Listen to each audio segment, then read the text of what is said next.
그 선한 힘이 우릴 감싸시니 믿음으로 일어날 일 기대하네. 주 언제나 우리와 함께 계셔. 하루 또 하루가 내 새로워. 주께서 밝히신 작은 촛불이 어둠을 헤치고 타오르네. 그 빛에 우리 모두 하나 되어 온 누리에 비추게 하소서. 이 고요함이 깊이 번져갈 때 저 가슴 벅찬 노래 들리네. 다시 하나가 되게 이끄소서. 당신의 빛이 빛나는 이 밤 그 선한 힘이 우릴 감싸시니 믿음으로 일어날 일 기대하네. 이게 엄청난 광경을 보여주셨어요. 갑자기 주의 천사들이 나타나고 주의 영광이 그들을 비추는 엄청난 일을 경험한 거예요. 여러분 얼마나 놀랐겠어요. 아마 이 땅에 엄청난 권력을 가진 사람들이나 이 땅에 엄청난 부를 지닌 사람이 그런 엄청난 상황들을 겪게 됐다고 하면 아마 조금 덜 놀랐을지도 모릅니다. 왜? 내게 그런 영광이 한 번쯤은 나타날 줄 알았어. 나에게 그런 일들이 한 번쯤 벌어질 줄 알았어. 이렇게 생각했을지 몰라요. 그런데 아무도 거들떠보지도 않고 아무도 귀하게 여기지 않는 목자들이에요. 그것도 밤에 한 대 나가서 양을 지켜야 되는 그런 초라한 신분, 초라한 상황 속에 놓여져 있는 사람들입니다. 그런데 그들에게 정말 어떻게 형용할 수 없는 엄청난 일이 벌어진 거예요. 갑자기 천사들이 나타나고 하늘의 영광이 그들을 비추게 되니까 오늘 성경 말씀을 보니까 놀라다 못해 크게 두려워했다. 이렇게 이야기합니다. 정말 두려워했어요. 아니 우리들에게 왜 이런 일이? 우리같이 천한 자에게 왜 이런 일이 일어났을까? 너무 두려운 거예요. 거기다가 오늘 우리가 읽었던 13절 말씀을 보게 되면요.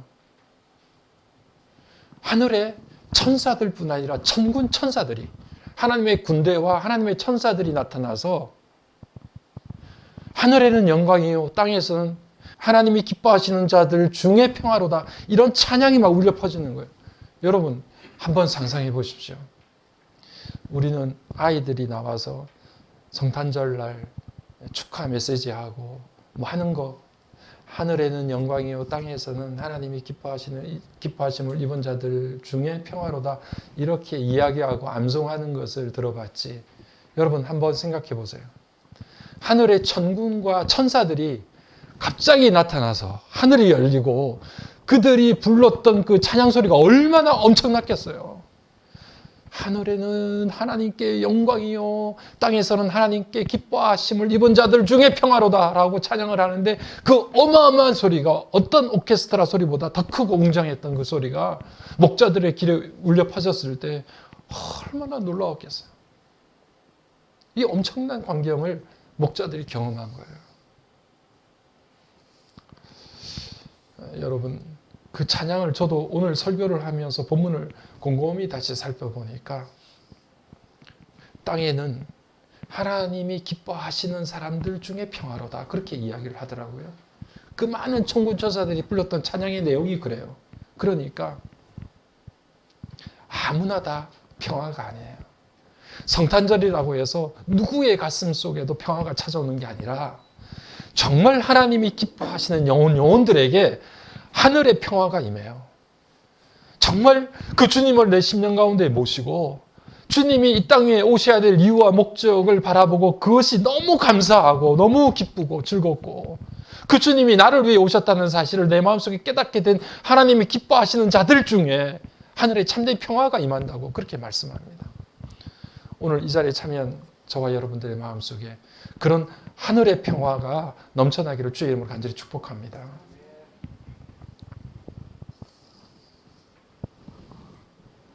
그런데 이렇게 놀랐던 목자들에게 천사들이 메시지를 전해줘요. 목자들에게 이야기하기를, 야, 오늘 다윗의 동네에 구주가 나셨는데 그가 곧 그리스도다. 너희들이 기다렸던 메시아다. 이런 메시지를, 엄청난 놀라운 메시지를, 뉴스를 전해주는 거예요. 그러니까 그 목자들이 듣고 우리가 하나님의 아들 메시아를 지금까지 기다려왔는데 이 험악하고 답답하고 먹먹한 이 현실 속에서 정말 우리를 건져낼 하나님의 아들 메시아를 우리가 그렇게 기다려왔는데 그 주님이 오셨다고 하니 이게 얼마나 빅뉴스예요. 그 이야기를 듣고 있던 목자들에게 너희들 잘 못 믿을지 몰라. 이 사실이 정말 사실인가 어리둥절할 줄 몰라. 그래서 내가 너희들에게 징표를 주겠다. 정말 예수 그리스도가 메시아가 하나님의 아들이 이 땅 위에 오셨다라고 하는 표징을 너희들에게 징표를 주겠다. 그 이야기를 목자들에게 전해주면서 그 표적이 무엇인가? 너희가 가서 구유에 누인 아기를 보리니 이것이 너희에게 표적이라. 이렇게 오늘 말씀하세요. 그러니까 주의 천사들이 내가 목자들에게 전해준 이 말이 거짓말이 아니고 정말 사실이야. 이것을 증거해주는 증표가 뭐냐 하면 너희들이 가보면 베들레헴에 말구유에 누인 아기가 있는데 이 아기가 바로 내가 너희들에게 하나님의 아들 예수 그리스도가 이 땅에 오셨다라고 하는 이 말이 거짓말이 아니라 사실이라고 하는 것을 증거해 줄 수 있는 표징이 되는 것이다. 이렇게 이야기를 해주는 거예요. 여러분, 납득이 되세요?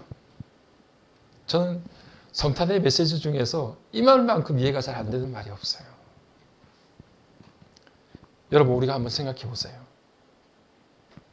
모세도 하나님으로부터 부르심을 받았을 때 하나님, 제가 무슨 그런 일을 해요. 이스라엘 백성들을 어떻게 애굽에서부터 다 끌어내요. 나는 그런 출애굽 같은 큰 역사를 일으킬 만한 인물이 못 됩니다. 이렇게 이야기했을 때 하나님께서 모세에게 내가 너에게 한 말이 거짓말이 아니야. 그러니까 나를 믿어. 나를 따라와. 이렇게 이야기하면서 보여주었던 표적이 뭐예요? 적어도 지팡이를 던지면 뱀이 됐고 뱀의 꼬리를 잡으면 지팡이가 됐어요. 손을 가슴 품에 넣으면 손에 갑자기 문둥병이 올랐고 그리고 다시 품에 넣었더니 그 병이 나았어요. 적어도 이런 징표를 보여주셨어요. 모세야, 내가 너한테 한 말이 거짓말이 아니야. 너를 통해서 내가 이스라엘 백성들을 애굽 땅에서부터 이집트에서부터 탈출시켜낼 거야 라고 하는 비전을 주셨단 말이에요. 여러분, 기도원을 부르셨을 때도 마찬가지예요. 적어도 하나님께서요 반석에서 불이 나오게끔 만들어 주셨어요. 기도원이 저는 너무 연약해요. 저는 이렇게 숨어가지고 포도주 틀에서 곡식을 털고 있는 아주 연약하고 약한 자예요. 그런데 하나님께서 그 기도원에게 너는 강한 용사야. 내가 너를 이스라엘의 지도자로 삼겠다. 이렇게 말씀해 주시면서 그걸 어떻게 믿어요? 라고 이야기했더니 하나님께서 바위에서 불이 나와가지고 재물을 불사르는 그 엄청난 광경을 보여주셨단 말이에요. 그래서 그들이 마음의 확신을 얻었어요. 여러분, 이런 사건들에 비해서 하나님의 아들 예수 그리스도가 메시아가 이 땅에 오셨다는 사실은 비할 데가 없는 엄청난 사건이잖아요. 그러면 그런 엄청난 사건을 목자들에게 전해줄 때는 그들에게 이전에 하나님의 일꾼들에게 보여줬던 그런 상징, 그런 표징들보다는 더 크고 놀라운 일들을 보여주셔야 하나님의 아들이 정말 메시아가 이 땅에 오셨구나 하는 것들을 그들이 확신할 수 있었겠지요. 그런데 천사들이 목자들에게 보여주었던 그 표적이라고 하는 것들은 다른 것이 아니라 한 아기였습니다. 그것도 말구유, 짐승들이 먹는 밥통 위에 누워져 있는, 구유에 누워져 있는 그 아기가 표적이다, 사인이다. 내가 너희들에게 한 말이 정말 사실이라고 하는 것을 나타내주는 사인이다. 이렇게 이야기를 하시는 거예요. 여러분, 아기는 참 약해요. 갓난 아기는 아무것도 할 줄 아는 게 없습니다. 먹을 줄도 모르고 닦을 줄도 모르고 씻을 줄도 모르고 말도 못해요. 말도 어떻게 합니까? 엄마 아빠가 대신해 주잖아요. 네? 말 못해요. 할 줄 아는 거는 우는 것밖에 못해요. 그런 아기는 돌돌 말아가지고 의료 수집함에 넣으면 죽습니다. 아기가 죽어요. 의료 수집함에 둘둘 말아가지고 넣어놓으면 죽어요. 애는. 그게 갓난 아기예요. 하나님께서 갓난 아기로 오셨어요. 둘둘 말아가지고 의료 수집함에 집어넣으면 죽을 수밖에 없는 아기 모습으로 오셨어요. 아무것도 하는 게 없어요. 전적으로 도움이 필요하고 전적으로 누군가가 돌봐주지 않으면 죽는 거예요. 이 땅에 갓난 아기처럼 가장 연약한 모습이 우리들 가운데 어디 있습니까? 살려달라고 소리 한번 지르지 못하고, 예? 뭘 달라고 한번 요구하지 못하고 무방비 상태로 놓여져 있는 게 갓난 아기란 말이에요. 근데 그런 모습으로 우리 가운데 오셨다는 거. 여러분, 이것을 성경이 가장 큰 기적이라고 이야기해요. 하나님께서 이런 갓난 아기로 오신 이 사건이 우리들에게는 너무 엄청난 기적이에요. 죽은 자가 살아나고 병든 자가 일으킴을 받고 설사 흐르던 한강물이 거꾸로 흐른다 할지라도 이런 기적에 비할 수가 없어요. 그 놀라우신 하나님께서 아무도 돌봐주지 않으면 금방 그렇게 어딘가에서 죽을 수밖에 없는 갓난 아기의 모습으로 오셨다는 사실이 이 땅에 그 어떤 기적과 어떤 놀라운 일보다도 비할 데가 없는 참으로 하나님의 큰 기적인 거예요.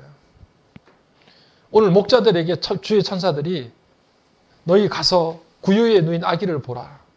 이것이 내가 너희에게 말한 표적이야. 내가 너희들에게 말한 말이 정말 사실이야. 하늘에서부터 하나님의 아들 예수 그리스도 메시아가 이 땅에 오셨다는 사실이 정말 참 사실이다.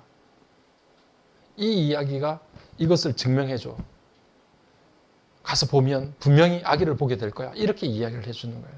여러분, 하나님께서 우리에게 보여주신 기적은 무엇이냐 하면 정말 끝간데 없이 높은 하나님의 보좌 위에서 이 땅의 가장 낮은 곳으로 오실 수 있는 기적을 보여주신 거예요. 여러분 믿습니까?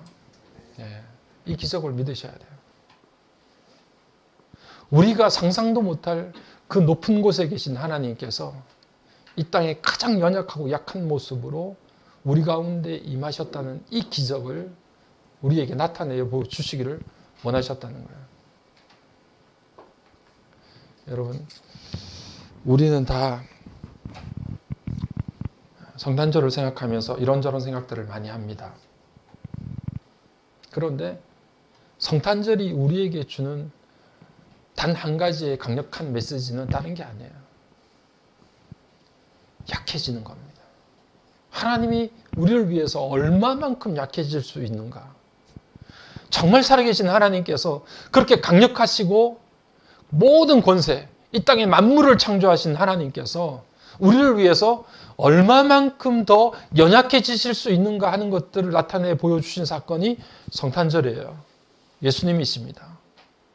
그러면 오늘 우리가 맞이한 오늘 이 성탄절은 다른 것이 아니라 우리에게 약해질 것을 하나님께서 요구하고 계시는 거예요.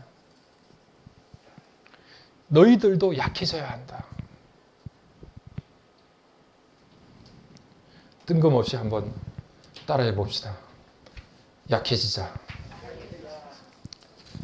한 번 더 약해지자. 무슨 엉터리 같은 약입니까? 약육강식인데 강해져도 살아남기가 힘든 세상인데 갑자기 약해지자. 그런데 이걸 어떻게 합니까? 예수님이 약해지신 걸. 그런 예수님을 우리가 믿는 걸 어떻게 합니까? 하나님이 우리 가운데 가장 약해지신 사건이 성탄절인데 이걸 어떻게 합니까? 하나님께서 오늘 우리 가운데 말씀하시면서 그렇게 연약해지기를 우리 가운데 계속해서 거듭 강조하고 계시는 겁니다.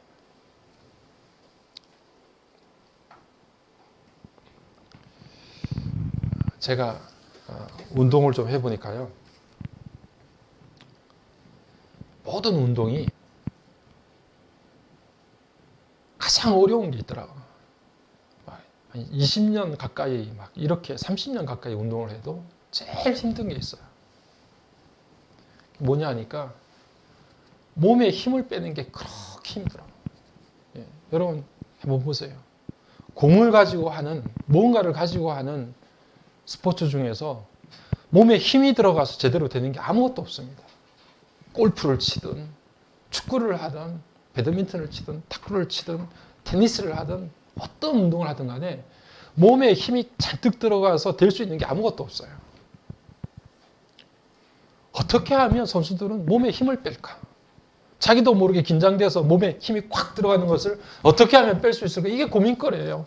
한평생 선수 생활을 하거나 아니면 운동을 할 때마다 늘 고민이 그거예요.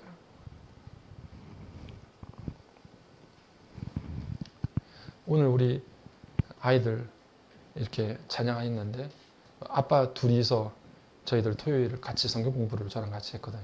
지난주 토요일 날 로마서 공부를 다 끝냈어요. 로마서 공부를 끝내면서 마지막 시간에 로마서 15장을 이렇게 함께 보면서 저도 다시 한번 마음속에 생각했던 것이 무엇이냐면 믿음으로 구원받은 자들의 삶의 태도가 어떠해야 되는가? 하나님의 백성으로서 부르심을 받은 사람들이 어떻게 살아야 되는가 하는 것들을 이야기하는데 가장 중요한 게 너희 강한 자들이 연약한 자들을 담당하라는 이야기예요. 네 생각과 맞지 않는 사람, 너희 믿음 수준과 맞지 않는 사람, 너희 생활 형편과 맞지 않는 사람, 너희 지식 정도와 레벨이 맞지 않는 사람, 그런 사람들을 감당하라는 이야기예요. 다시 말하면 그들의 상태로 낮아지고 약해져라. 그래서 내가 누구보다도 우월하고 누구보다도 강하고 누구보다도 더 높다고 생각하면 그 상대편의 수준으로 내려가서 그들만큼 약해져라. 이게 바로 로마서의 구원받은 백성들, 우리가 어떻게 구원받은 백성이 되었는가를 설명하고 그리고 그런 구원받은 백성으로서 이 땅 가운데 어떻게 살아야 될까를 이야기할 때 가장 중요한 핵심이 그거더라고요. 약해져라. 약해져야 된다. 공동체 안에서, 가정에서, 아이들 앞에서. 우리 아빠들, 아이들 앞에서 약해집시다. 목사님, 약해지셔야 합니다.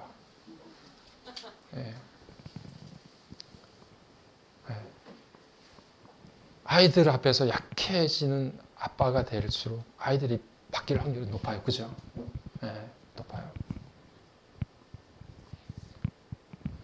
가까운 가정에서뿐 아니라 공동체 안에서 누군가의 수준으로 낮아지고 약해지는 것.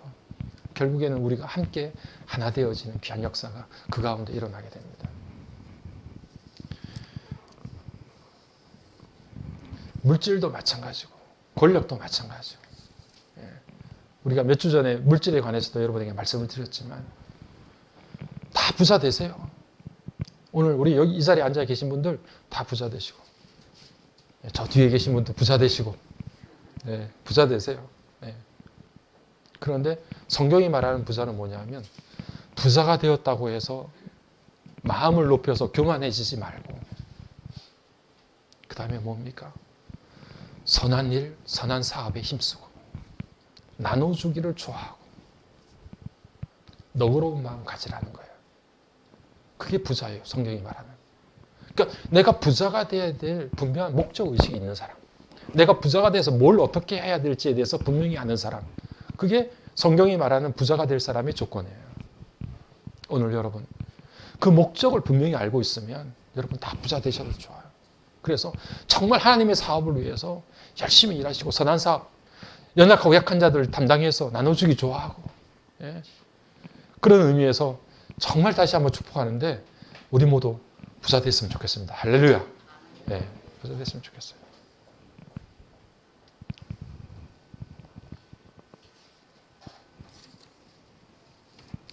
그래서 오늘 제가 이 성탄절 말씀을 다시 한번 보면서 그러면 좀 더 구체적으로 우리 삶 가운데 어떻게 해야 될까라고 하는 것들을 한두 가지 생각해보고 설교를 마무리하겠습니다.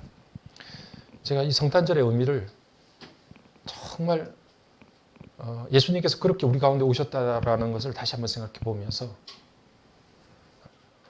실제적으로 우리 생활 가운데 그러면 어떻게 해야 될까 이런 생각을 다시 한번 해보게 됐는데, 먼저는 여러분 성탄절은 하나님께서 당신의 아들을 우리 가운데 보내주신 사건이에요.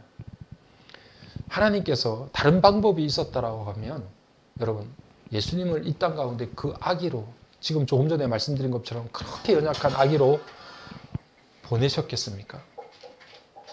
하나님께서 다르게 해결할 수 있는 방법이 있다고 하면 하나님께서 아기 예수님을 이 땅 가운데 보내셨겠냐 하는 겁니다.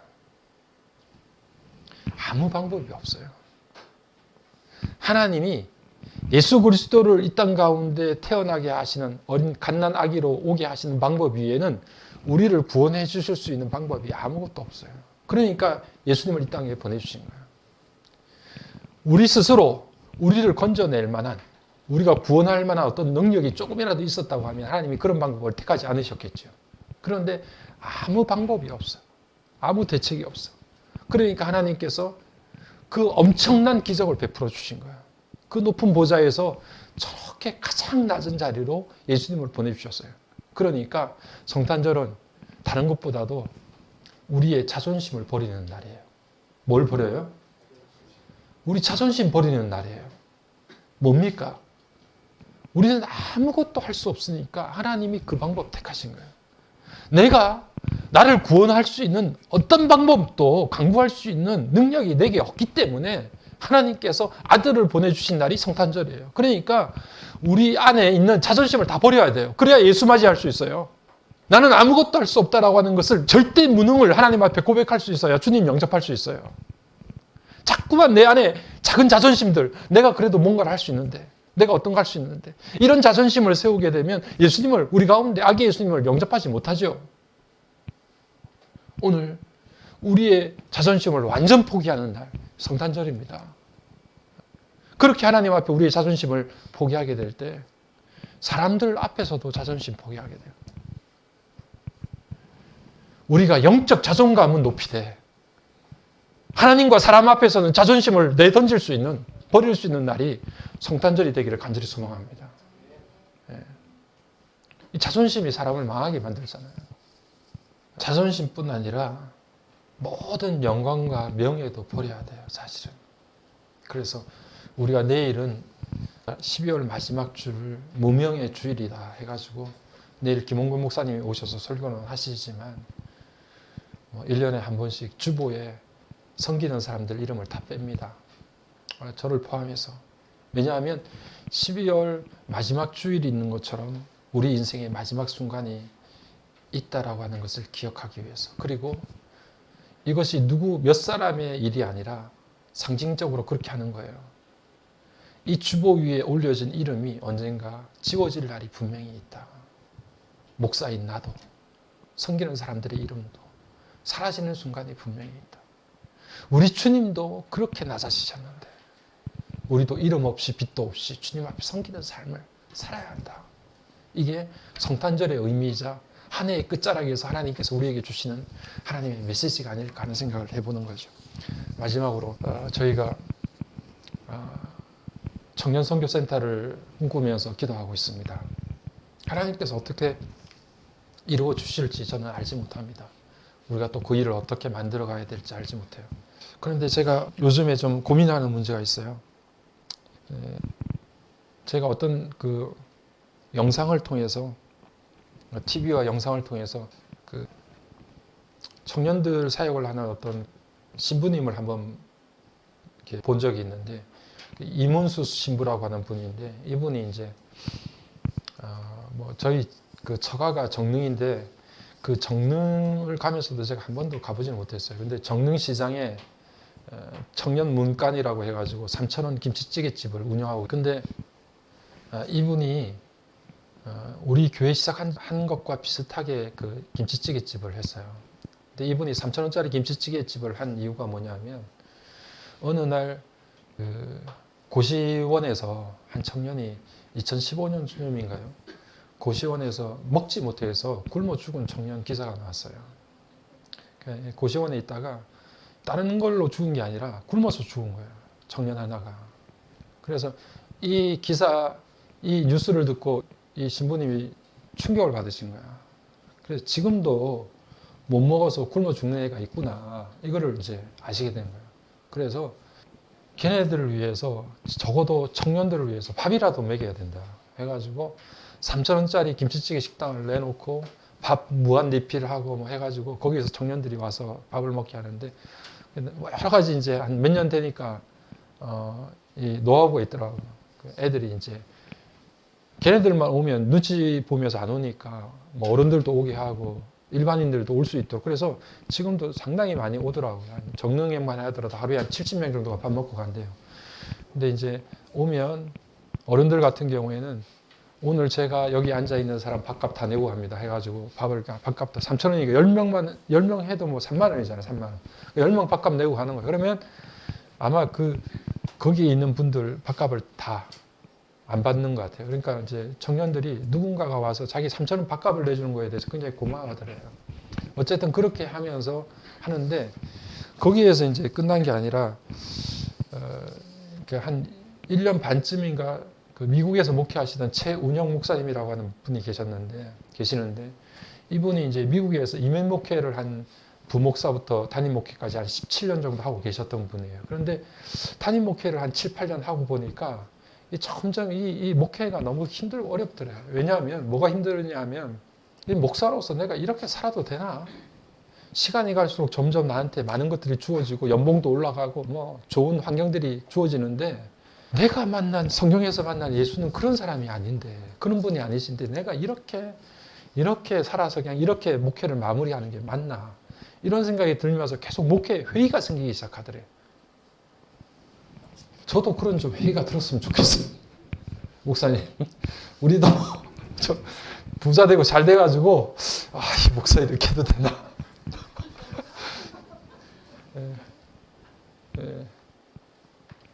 아니 이게 농담입니다. 저는 너무 그런 생각이 많아가지고 좀 사실은 좀 고민해요. 그런데 어쨌든 이분이 좀 독특하잖아요. 그래서 이 목회를 하다가는 내가 50살이 됐는데 50이 됐는데도 이렇게 목회하다가는 그냥 이런 식으로 살다 끝나겠다. 내가 왜 목사 됐는지도 모르고 이렇게 살다 끝나겠다. 이런 생각이 들어가지고 그냥 자기도 모르게 교회 당회에다가 그만두겠다고 사직서를 냈대요. 그랬더니 장로님들이 막 난리가 났어. 왜 갑자기 그만두냐. 근데도 하여튼간 나 그만두겠다. 근데 그러던 터에 조금 전에 제가 드린 이문수 신부가 정릉시장에서 3,000원짜리 김치찌개집을 하고 있는 거를 뉴스를 통해서 봤나 봐요. TV를 통해서. 근데 그걸 보는데 이 사람이 갑자기 마음이 뜨거워지더래. 이 목사님이. 그래 갑자기 그냥 다음 주에 비행기 잡아가지고 서울에 와가지고 정릉을 간 거예요. 그래가지고 이 3,000원짜리 김치찌개집을 간 거예요. 신부님을 만났어. 그리고 이 목사님이 냈던 하는 말이 신부님, 제가 2호점을 차리겠습니다. 이렇게 이야기한 거예요. 그러니까 갑자기 미국에서 그렇게 안정된 생활에 높은 고액의 연봉에 안락한 삶이 보장되어 있는데 갑자기 3,000원짜리 김치찌개집을 하겠다고 하니까 황당하잖아요. 그런데 이제 그 목사님이 설명을 했대. 이게 너무 취지가 좋은데 내 이 이야기를 듣고 신부님이 이거 운영한다는 이야기를 듣고 내 가슴이 정말 뜨거워졌다. 내가 원하고 바라는 게 원래 저 목회였는데 하는 생각이 들더라. 그래서 내가 2호점을 할 테니까 허락해달라. 이렇게 해가지고 지금 연신내에서 2호점 김치찌개 3,000원짜리 그 집을 운영하고 있어요. 한 1년 반 됐대요. 근데 그 목사님 제가 인터뷰나 그 방송도 봤는데 너무 행복하다는 거예요. 힘든데 아이들을 위해서 3,000원짜리 찌개를 만들어서 나눠주고 함께 걔가 배불리 먹는 것을 볼 때 너무 기쁘고 감사하고 이게 내가 원하는 목회다 이런 생각을 가지게 됐다는 거예요. 그러면서 그 목사님 이야기가 제 마음속에 콕 박혔어요. 무슨 이야기냐면 요즘도 밥 못 먹는 애들이 있냐고 묻는 사람들이 있는데 그런 사람 많지 않습니다. 요즘에 밥을 못 먹는 사람이 그렇게 많겠습니까? 그런데 자기가 한 1년 넘게 이렇게 해보니까 밥을 못 먹는 청년은 없지만 충분히 먹지 못하는 청년들이 너무 많다는 거예요. 청년이 너무 많대. 3,000원짜리 앞에서 주저주저하고 500원짜리 계란 그 후라이를 하도록 이렇게 자기가 가서 이렇게 부쳐 먹는 거예요. 500원만 내면. 그런데 그 500원짜리를 먹을까 말까 망설이는 애들이 있더래요. 어느 잘 매일 와서 저녁을 먹는 친구가 한 날 안 오더래. 그래가지고 얘가 무슨 병이 났나 아프나 하고 기다렸는데 다음날 오더래요. 그래서 왜 어제 안 왔냐고 그랬더니 목사님 라면 사리 주세요. 어제 굶었습니다. 라면 사리 먹으려고 하루를 굶은 거예요. 3,000원 이상 안 써야 되는데. 예. 그런 애가 실제로 있다는 거예요. 성복중앙교회라고요. 저 강북에 있어요.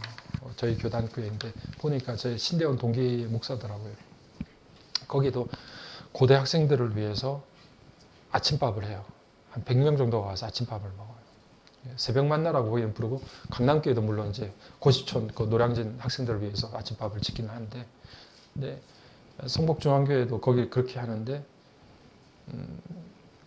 특히 이제 고대 애들이라든지 이렇게 지방에서 올라와서 자취하는 애들 이런 애들인데 한 달 생활비가 빠듯한 거예요.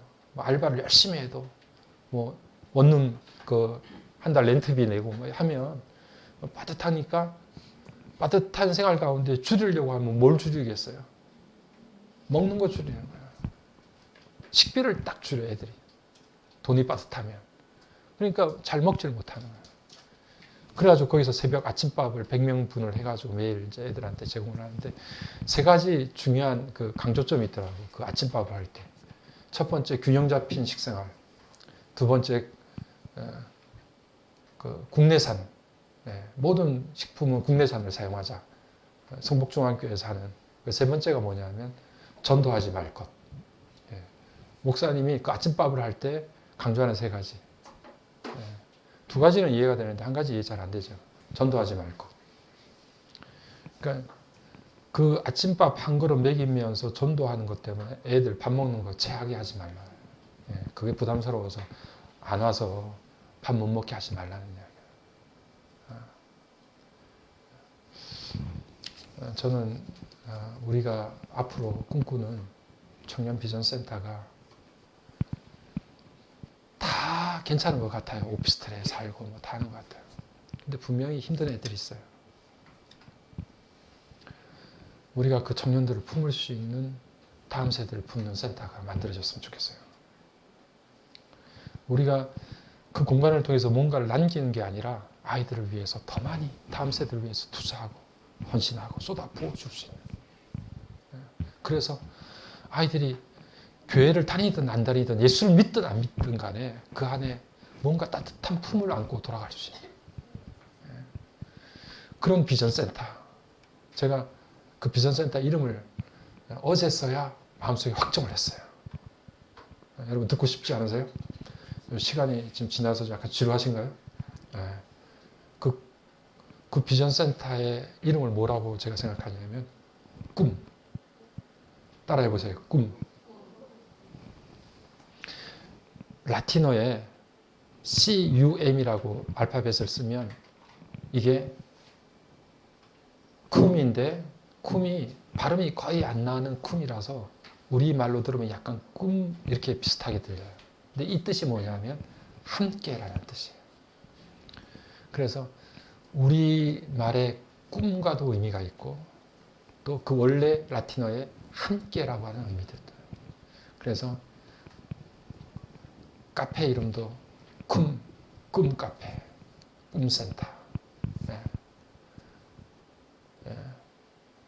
꿈하우스 이런 이름들이 제 마음속에 딱 자리 잡아서 그런 꿈으로 그렇게 함께 갈 수 있는 그런 비전 센터가 우리 가운데 일어났으면 좋겠다라는 생각을 갖습니다. 오늘 그 성탄의 의미가 저와 여러분들한테 더 충만하게 부어질 수 있는 귀한 시간 되기를 주의 이름으로 축복합니다.